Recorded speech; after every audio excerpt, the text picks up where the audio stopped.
Ladies, if he proposes with this, say no. She captioned my proposal rejection before posting it online. I took the ring back and walked away.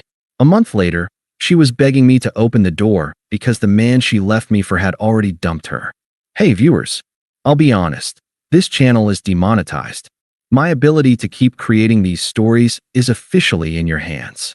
I want to keep producing, but I need your direct support to stay in business. If you want these videos to stay on your feed, join the Patreon below. You're the only reason I can keep doing this. I'm not sure why I'm writing this. Maybe because it's 2 a.m. and I can't sleep. Maybe because I need strangers on the internet to tell me I'm not crazy. 3 years. We were together for 3 years, lived together for 1. Her name is Jenna. I thought I was going to marry her. She was the center of my life. When she laughed, it filled a room. When she was sad, I dropped everything. That's just who I was with her, steady, present, reliable. For a long time, that felt like enough. Looking back, the cracks started small. She'd stay late at work, texting a friend named Derek. When I asked about him, she'd roll her eyes and tell me I was being insecure. He's just a friend, Alex. Not everything is a threat. So I stopped asking. I didn't want to be the jealous boyfriend. 18 months ago, I was offered a promotion. A real one. More money, more responsibility, but it meant relocating for 6 months. I came home excited. Jenna cried. She said she couldn't handle long distance, that her family needed her here, that if I loved her I wouldn't leave. So I turned it down. Never mentioned it again. She never did either. I told myself it was worth it, that we were building something permanent. I spent 10 months saving for the ring. I didn't just walk into a chain store. I remembered her talking about her grandmother's ring, a vintage sapphire with tiny diamonds on the band. The only beautiful thing Nana ever owned, she'd said once, her voice soft. I found one almost identical at an estate jeweler. Had it resized and polished.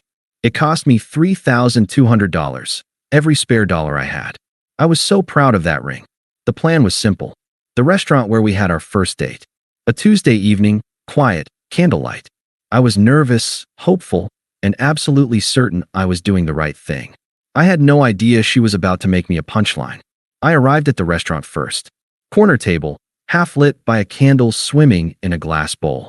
Same place we'd come on our first date 3 years ago. I'd worn a tie that night too. Jenna had laughed at how nervous I was, said it was cute. I wanted to bring that back. The softness, the beginning. She walked in 15 minutes late, phone in hand, thumb scrolling. I stood to kiss her cheek. She tilted her head just enough that my lips grazed air. Hey, sorry, work thing, she said, sliding into her seat without meeting my eyes. She was already texting someone. Everything okay? Yeah, just Derek being dramatic about a deadline. She flipped her phone face down and smiled. The smile didn't reach her eyes. We ordered. I barely tasted my food. The ring box sat in my jacket pocket like a heartbeat. I kept touching it under the table, checking it was still there, still closed, still real. When the plates were cleared, I waited for a quiet moment and slid off my chair. She looked up from her phone, finally. I knelt. Jenna, I said, voice steadier than I expected. I've loved you for 3 years. I can't imagine my life without you. Will you marry me? I opened the box. The sapphire caught the candlelight and threw blue sparks across the white tablecloth. For 1 second, I saw her grandmother's hands. I saw everything I tried to build. Her face shifted. Not shock. Amusement, curdling slowly into something harder. Oh, Alex, she sighed. Oh no, you didn't really think. She tilted her head and looked at the ring like it was a typo in a menu. Is that supposed to be like my grandmother's ring? A laugh, not warm. That's almost sweet. In a desperate kind of way. I stayed on one knee. My brain hadn't caught up to my body yet. Jenna, what are you? Don't move, she said, pulling out her phone. This is going to help a lot of women. She took a photo of me on my knee, then a close-up of the ring box. Her thumbs moved fast across the screen. I've been thinking about this for a while, she said, still typing. Us, I mean. And I've outgrown this. She gestured vaguely at me, at the table, at the ring. You're sweet. You're stable. You're like a comfortable old couch. But I'm not a couch, Alex. I deserve a penthouse. The word landed like a slap. A penthouse, I repeated. It was all I could manage. Derek gets me on a level you don't. He's exciting. He makes me feel seen. You make me feel like a checklist. Job, house, ring, wife. It's boring. I'm 27. I'm not dead. She turned her phone around. The post was live. The caption read, "Ladies, if he proposes with this, say no. Trust me. Nail polish hashtag know your worth hashtag upgrade your life." Beneath it, a handful of likes were already ticking upward. "You posted it," I said. "Already has 12 likes." She smirked, slipping the phone into her purse. "Don't be bitter, Alex. One day you'll thank me. I just saved us both from a mediocre marriage." She stood up. I was still on one knee. "Take the ring back. I'm sure you can get store credit or something." She leaned down, patted my shoulder like I was a child who'd failed a test she'd already warned me about. "Don't call me. I'll send someone for my things." She walked out. A few diners stared. Someone whispered. The candle flickered. I stayed there for a long moment, not moving, not breathing. Then I closed the box, very slowly, and stood. My hands were steady. My chest was a collapsed building. I signaled for the check. I paid without a word. I tipped 25% out of muscle memory. On the walk to the car, I didn't cry. I didn't call anyone. I just drove home with the ring box on the passenger seat, still open, still catching streetlights. The apartment was full of her. Her shoes kicked off by the door.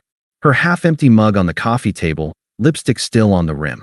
Her scent in the air, something floral and sharp. I sat on the couch for an hour. Then I checked my phone. The post had 200 likes. Laughing emojis from 2 mutual friends. A comment from someone named Derek_actual that just said king. I put the phone down. I didn't throw it. I didn't punch the wall.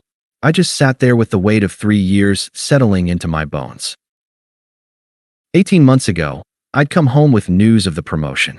I'd been buzzing. More money, more responsibility, a real step forward. Jenna had listened. Then her face had crumpled. "You're leaving me," she'd said. 6 months? You're choosing a job over us." I tried to explain it wasn't like that. We could visit, call every night. She'd sobbed. She'd said she couldn't do long distance, that her family needed her here, that if I really loved her I'd stay. I held her. I told her she was more important. I called my boss the next morning and declined. That promotion went to a colleague who was now 2 levels above where I would have been. I never resented Jenna for it. Until tonight. I looked at the ring box on the coffee table. The sapphire glinted like it was mocking me. At 2 in the morning, I stood up and found the storage closet.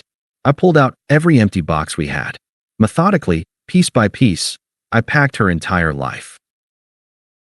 Clothes from the closet, folded with a care she didn't deserve. Toiletries from the bathroom. The framed photo of her and Derek at a work event. The one she told me was just friends. I placed it on top of a box of shoes, face up. I didn't break a single thing. I didn't write a single angry note. I just packed, hour after hour, until the sun came up and the living room was a fortress of cardboard. At 6, I stacked the last box by the front door. I placed her apartment key on top of it. Beneath the key, a single yellow post-it.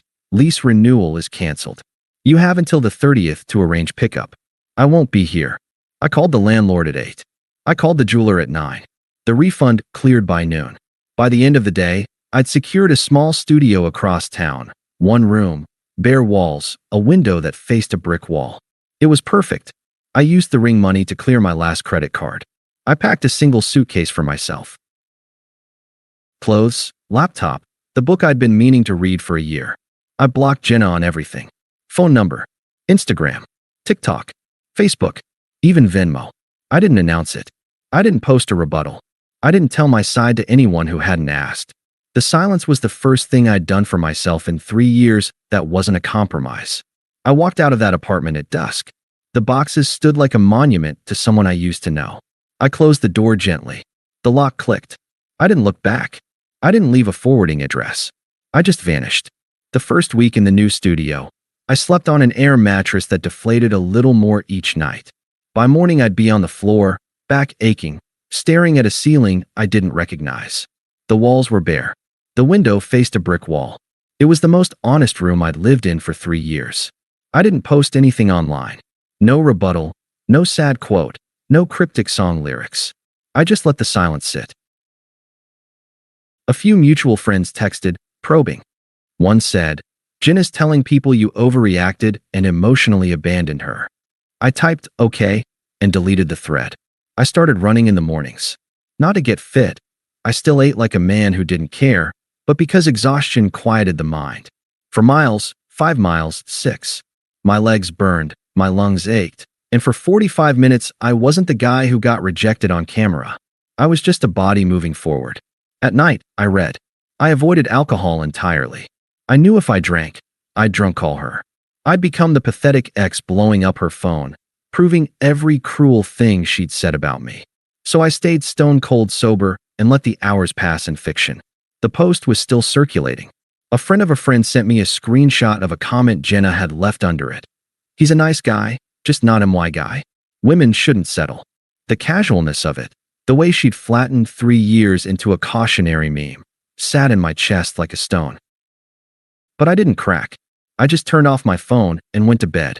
Somewhere in the second week, I started unpacking something larger than boxes. I sat on my one chair and let myself remember things I'd excused at the time. The way she'd belittle my hobbies. Model trains? Are you 70? She'd say it with a smile, so it was supposed to be funny. It wasn't. The way she'd compare me to men in shows.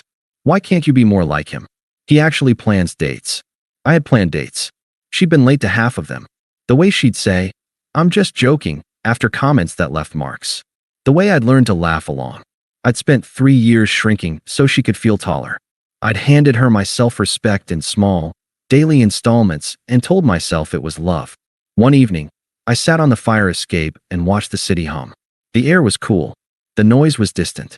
And a thought surfaced, fully formed, like it had been waiting for the silence to speak. I hadn't lost a fiancé. I'd been freed from a performance I didn't know I was giving. By the end of the month, the air mattress was gone. I bought a Real bed, secondhand, solid wood. I bought a plant. A small one, a peace lily. I didn't know if I could keep it alive, but I wanted to try.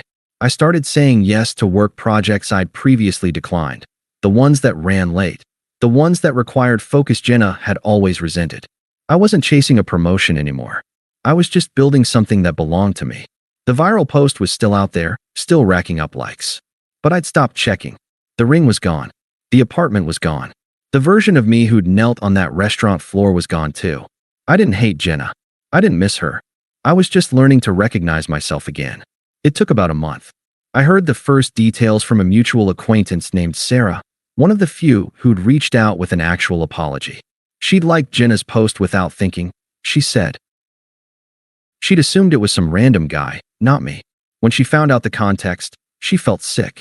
Over coffee I didn't really want, Sarah filled in the gaps. Derek had love-bombed Jenna for exactly 2 weeks after she moved into his apartment. Nice dinners, compliments, Instagram stories with champagne. She'd posted constantly, a highlight reel of her upgrade. Then the posts slowed. Then they stopped. Derek started getting busy. He'd come home late, then not at all. He'd leave her on read for hours. When she asked questions, he'd call her clingy. When she cried, he'd call her manipulative. She found out he was texting another woman, a yoga instructor with a public profile and a boyfriend who traveled for work. When Jenna confronted him, he didn't apologize. He didn't even look up from his phone. According to Sarah, who'd heard it from Jenna directly, Derek's exact words were, Jenna, you left a guy who was going to marry you for a few compliments and a vodka soda. What does that say about you? I don't build on cracked foundations. This was fun, but it's not permanent. You should find somewhere else to stay. He dumped her by text the next day. One sentence. Not working. Take care. By the weekend, she was out of his apartment. She couch surfed for a week, burning through the goodwill of friends who were starting to see the full picture. Then she landed in her sister Claire's spare room, surrounded by the boxes I'd packed. Her social media went dark after someone commented "Know your worth" on a sad quote she'd posted. A blurry photo of a sunset with the caption, "Sometimes you have to break to rebuild." The irony was so sharp it almost felt scripted. Mutual friends who'd laughed at her post started distancing themselves. A few reached out to me, offering tentative apologies. I accepted them without fanfare. No lectures. No, I told you so. I just said thanks and moved on. Sarah told me Jenna had started asking about me, where I was living, whether I was seeing anyone. She'd apparently said, I just need to talk to him. I need to explain. I didn't react. I paid for the coffee, walked Sarah to her car, and went home to water my peace lily. The karma wasn't satisfying in the way I'd imagined. It didn't feel like victory. It felt like watching a storm hit a house you used to live in. Distant, muted, no longer your concern. Derek had discarded her the way she'd discarded me. The symmetry was almost mathematical. But I didn't celebrate it. I just noted it, filed it away, and kept building my quiet life in a studio she didn't have the address for. She'd wanted a penthouse. She'd ended up in a spare room. And I, the comfortable old couch, was learning to sit with myself in peace. 3 weeks after the proposal, my phone buzzed with a number I didn't recognize. I was eating a bowl of cereal at the counter of my studio, still in running clothes. I answered out of habit. "Alex, it's Claire. Don't hang up." Jenna's older sister. I'd met her a dozen times, holiday dinners, a weekend at their parents' lake house. She'd always been polite to my face, but sharp behind the eyes. The kind of person who uses honesty as a license to cut. "Claire," I said. Neutral. "I need you to explain to me why my sister is a wreck, and you've been ignoring her for 3 weeks.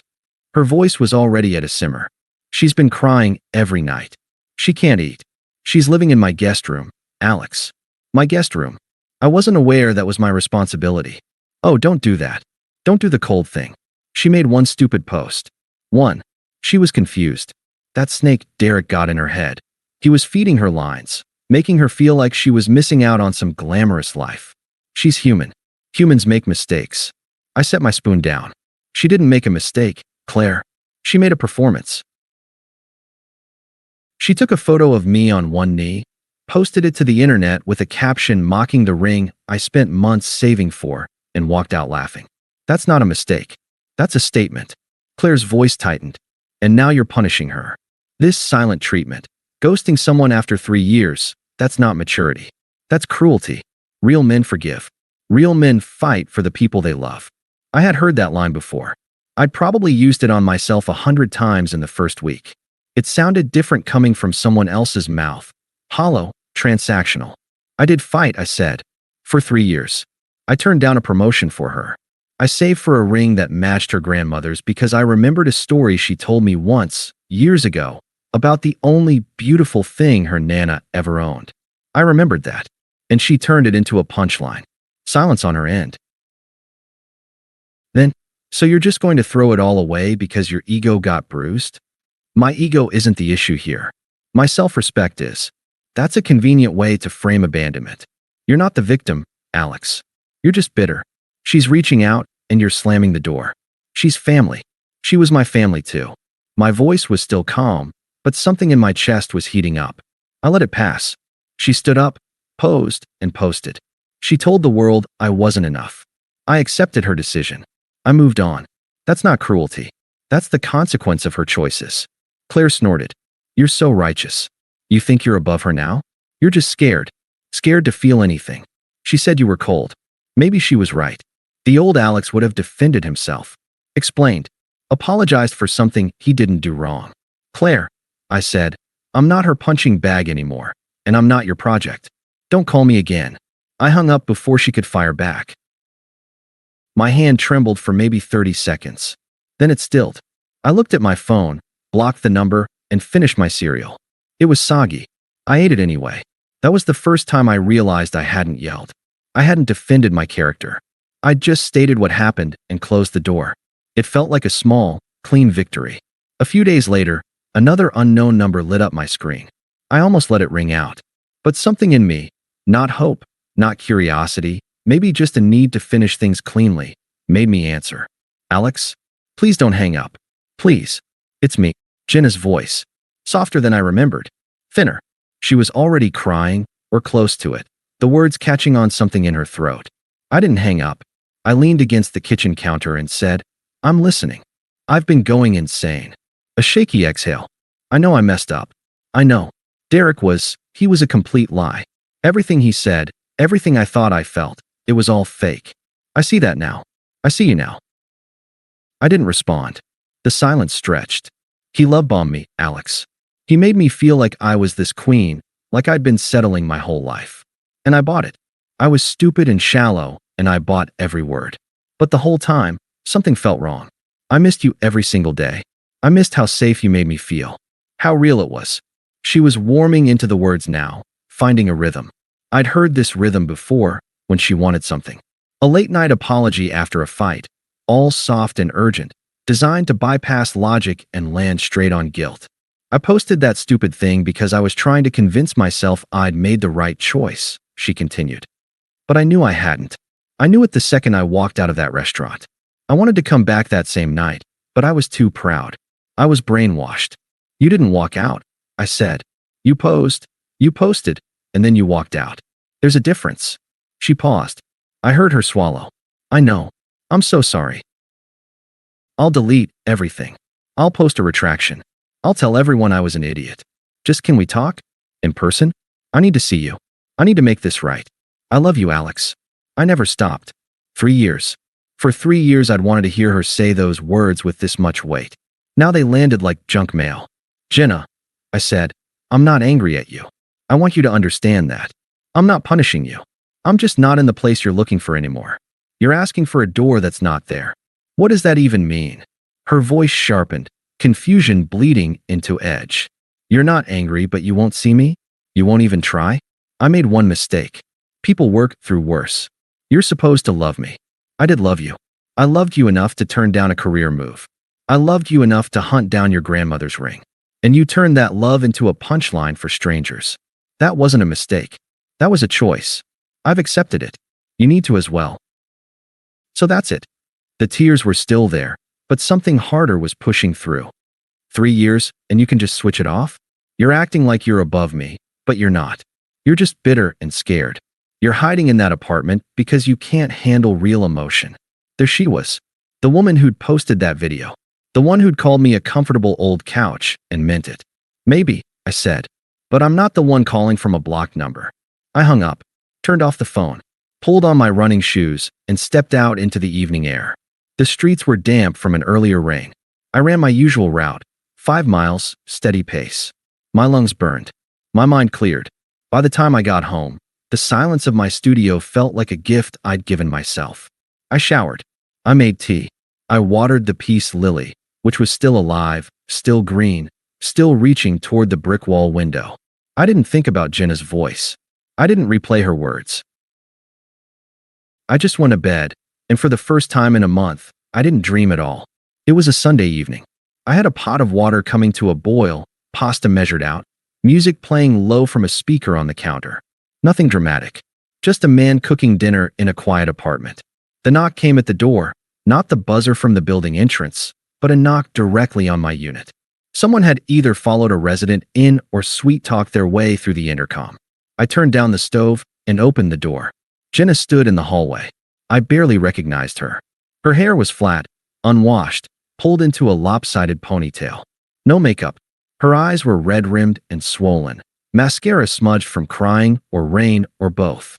She was holding her phone with both hands, like a shield or an offering. Alex, she breathed. God, you look so good. I leaned against the doorframe, arms relaxed. I didn't step aside. Can I come in? Please? Just 5 minutes. I've been trying to find you for weeks. I had to ask 4 people for this address. Please don't shut the door. I looked at her. No anger. No excitement. Just a flat, clean recognition. You found me, I said. 5 minutes starts now. She rushed forward, stopping just short of the threshold when I didn't move. I've ruined everything. Derek was a monster. He used me. He threw me out like I was nothing. And the whole time, I kept thinking, this is what I did to you. This is exactly what I did. I became the villain of my own story. Tears spilled over. Her voice cracked. I can't sleep. I can't eat. I deleted all my social media. I just want to come home. I want to come back to us. I'll do anything. She reached for my hand. I didn't pull away, but I didn't turn my palm to meet hers. My hand stayed still, passive. She withdrew, confused. Jenna, I said, what do you think us looks like right now? We start over. Slow. We go to therapy. I'll prove myself to you every day. I'll never take you for granted again. I know I said horrible things, but I was lost. You're my home, Alex. You've always been my home. Her voice was climbing, desperate, searching for a foothold. You said I was a comfortable old couch, I said. You said you deserved a penthouse. She flinched, nodding frantically. I was an idiot. The couch is where you're safe. The penthouse is empty and cold, and I hate it. I want the couch.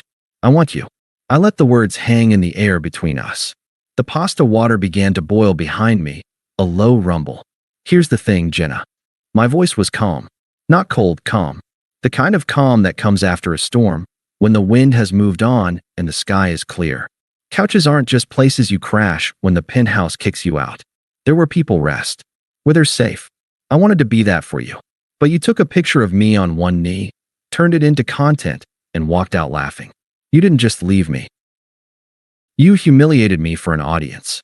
And now that the audience booed, you're knocking on my door asking for the same comfort you mocked. Her tears were flowing freely now, but something behind them was shifting. Her jaw tightened. I know. I've punished myself more than you ever could. What do you want me to say? That I'm a terrible person? Fine, I'm a terrible person. Are you happy now? I didn't flinch. I didn't raise my voice. I'm not trying to punish you. I'm not trying to make you say anything. I'm not even angry. I'm just telling you that this door you're standing at, it's not a revolving door. You don't get to walk out for a penthouse and walk back in when it's condemned. Her face twisted. The tears were still there, but anger was burning through them now, hot and fast. The mask of remorse cracked clean in half. You're so righteous now, aren't you? Mr. Calm. Mr. Silent. You think you're better than me because you can shut off your emotions? You're not healed. You're just dead inside. You were always like this, you know. Cold. Unfeeling. Derek was exciting because he actually had a pulse, unlike you. I smiled. A small, genuine smile. Not smug, not bitter. Just the quiet recognition of something I'd known was coming. There she is, I said. There's the woman who posted that video. I was wondering where she went. Her mouth opened, then closed. I straightened up, one hand on the doorframe. You're right about one thing. I'm not the same man who knelt in that restaurant. I'm someone who knows what he's worth now. And you? You're just someone who realized too late. I stepped back inside, hand on the door. Goodbye, Jenna. Don't come back. Don't call. Don't send your sister. Build your own couch this time. I closed the door. Gently. The latch clicked into place. For a long moment, I heard her breathing on the other side. Ragged, uneven. Then footsteps retreated down the hallway. Then nothing. I walked back to the stove. The pasta water was at a rolling boil. I added salt, then the spaghetti. Set the timer. Stirred. I didn't look through the peephole. I didn't press my ear to the door. I didn't replay her words or wonder if I'd been too harsh. The pasta was perfectly al dente. I plated it, added Parmesan, and ate in the quiet of my own home.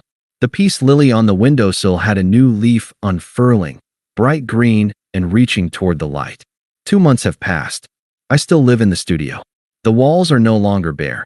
I hung a few prints, nothing expensive, just things that caught my eye at a street market.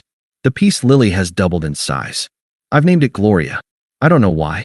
I took a new role at work. Not the promotion I lost. That ship sailed, but something lateral with potential. I'm not climbing a ladder these days. I'm just building a life that feels like mine. I'm dating casually. Nothing serious yet. I'm not in a rush. I've learned to enjoy my own company. The quiet of a Sunday morning, a book I chose, a meal I cooked without waiting for someone to show up and criticize it. Mutual friends have stopped mentioning Jenna. The ones who mattered eventually reached out with real apologies. The ones who didn't matter faded away. I heard through a distant acquaintance that she's living with her parents now, working a job she hates. Someone said she's taking a break from dating to heal. Someone else said she's still telling people I abandoned her. I don't care enough to verify either story. A few weeks ago, a friend mentioned she'd started a new social media account, private, anonymous, and posted a long caption about people who walk away without giving closure and emotionally unavailable men who punish instead of forgive. He asked if I wanted to see it. I said no. I meant it. She said I was a comfortable old couch. But couches are where you rest. Where you're safe. Where you build a life. I wanted to be that for her, and she treated it like an insult. Now I'm that couch for myself. And that's enough. She's out there looking for penthouses. I'm just building a home she'll never step foot in again. She's not the villain of my story. She's not even a chapter anymore. She's a footnote I had to read twice before I could finally turn the page. The ring went back to the jeweler. The woman went back to her parents. And I went forward. Finally. Thanks for watching. Make sure to subscribe to the channel and hit the like button. If you enjoy these stories, and would like to help support the channel, my Patreon is linked in the description. What do you think about this story? Let me know in the comments.